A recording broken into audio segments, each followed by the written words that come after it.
Hello everyone, আমি রিয়া। নতুন একটা ব্লগে তোমাদেরকে অনেক অনেক স্বাগত জানাই। আশা করি তোমরা সবাই খুব ভালো আছো, সুস্থ আছো। আমিও খুব ভালো আছি। বেশ অনেক দিন হয়ে গেছে কোথাও ঘুরতে বেরানো হয়নি। আর উইন্টার সিজন তো প্রায় এসেই গেছে কাছাকাছি। আর উইন্টার সিজন মানে হলো ফেস্টিভ্যাল সিজন। শীতকাল মানে হলো ছোট থেকে বড়দের ঘুরতে যাবার একটা সেরা সময়। আর এই সময় বিভিন্ন জায়গায় বিভিন্ন ধরনের খুব সুন্দর সুন্দর অনুষ্ঠানের আয়োজন করা হয়। তো এবছর নন্দনে আয়োজন করা হয়েছিল কলকাতার ইন্টারন্যাশনাল ফিল্ম ফেস্টিভ্যাল। প্রত্যেক বছরেই নন্দনে ফিল্ম ফেস্টিভ্যালের আয়োজন করা হয়। এবছর কলকাতার ইন্টারন্যাশনাল ফিল্ম ফেস্টিভ্যাল ছিল মানে কিভি 31, মানে 31তম বর্ষে পড়েছিল।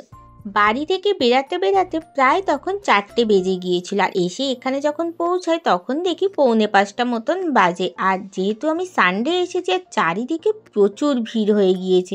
আমরা যখন ঢুকছি দেখছি চারিপাশ থেকে আরও লোকের ভিড় হয়ে গিয়েছে। এসে চারিপাশটা এরকম ঘুরে দেখছি আর এখানে দাঁড়িয়ে যখন দেখছিলাম এই লোকটাকে, খুবই ভালো লাগছিল। কারণ এই লোকটাকে দেখে আমি প্রথমে স্ট্যাচুই ভেবেছিলাম, তারপর ভালো করে লক্ষ্য করতে দেখলাম এটা একটা আসল যে মানুষ, সেই মানুষ। এতক্ষণ এইভাবে ঠাকুরের এই পিকচারগুলো নিয়ে এক পায়ে দাঁড়িয়ে থাকা কিন্তু মুখের কথা নয়। এরপরে এই ইন্টারন্যাশনাল ফিল্ম ফেস্টিভ্যালে শাহরুখ খানের পিকচার থাকবে না সে কি কখনো হয়? একটা পেন্ট করা শাহরুখ খানের পিকচার দেখলাম।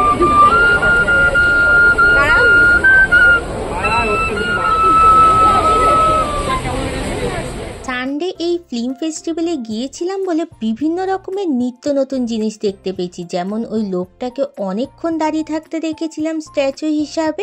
তারপরে আরেকটা লোককে যখন আমি বাঁশি বাজাতে দেখছিলাম, খুব সুন্দর লাগছিল। উনি অনেকক্ষণ ধরে বাঁশি বাজাচ্ছিল আর আমি সেইটা দাঁড়িয়ে দাঁড়িয়ে, অনেক মানুষ ওখানে দাঁড়িয়ে দাঁড়িয়ে শুনছিল। তারপরে দেখলাম এই ধরনের বিভিন্ন পেন্ট করা সুচিত্রা সেন আর উত্তম কুমারের।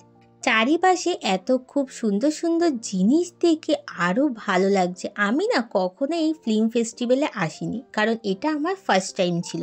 আগের বছর যখন আমি খোঁজ পেয়েছিলাম তখন অনেকটা দেরি হয়ে গিয়েছিল, তাই জন্য আর আসা হয়নি। যখন এবছর আমি দেখলাম ইনস্টাগ্রামে তো বিভিন্নজন যারা ব্লগ করে তারা আগে থেকেই আপলোড করে দেয়।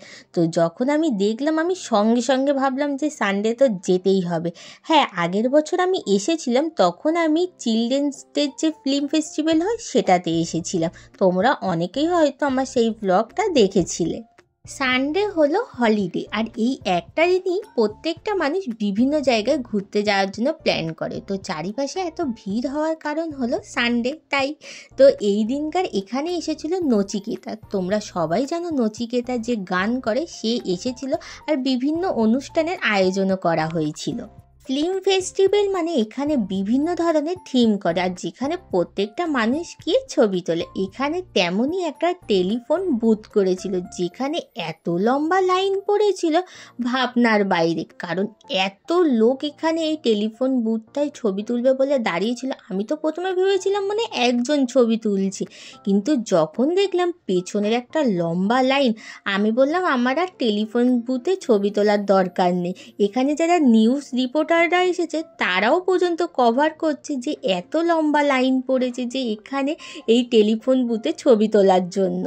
টেলিফোন বুথে আর ছবি তোলা হলো না। আমি যদি সানডে ছাড়া অন্য দিনে আসতাম তাহলে মনে হয় একটুখানি ছবি তোলার চান্সটা পেতাম।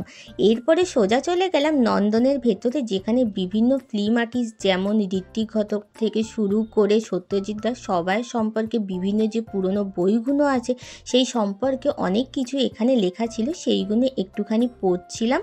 ফিল্ম ফেস্টিভ্যালে ডকুমেন্টারি পুরনো অনেক মুভি দেখানো হয়। তো আমি যদি আগে থেকে টিকিট কেটে রাখতাম তাহলে আমি দেখতে যেতাম, কিন্তু আর টিকিটটা কাটিনি। ওই জন্য আমি সোজা চলে গেলাম এখান থেকে ফুড কোর্টে। তো এখান থেকে নিয়ে নিলাম একটা ফিশ ফ্রাই আর চিকেন পকোড়া।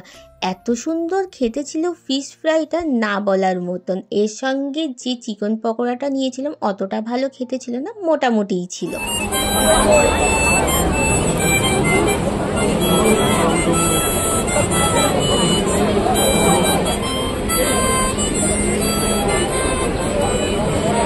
কিছু কিছু জিনিস এখানে আসতে আমাকে খুব আকর্ষণ করেছে, যেমন বাঁশি বাজানো থেকে শুরু করে মাউথ অর্গান বাজানো, তারপরে হলো ওই লোকটার অতক্ষণ স্ট্যান্ড আপ ভাবে দাঁড়িয়ে থাকা, তারপরে হলো চ্যারি চ্যাপলিন এখানে দাঁড়িয়েছিল, তারপরে আরও অনেক কিছুই তো এখানে দেখতে পেলাম সানডে এসেছি বলে।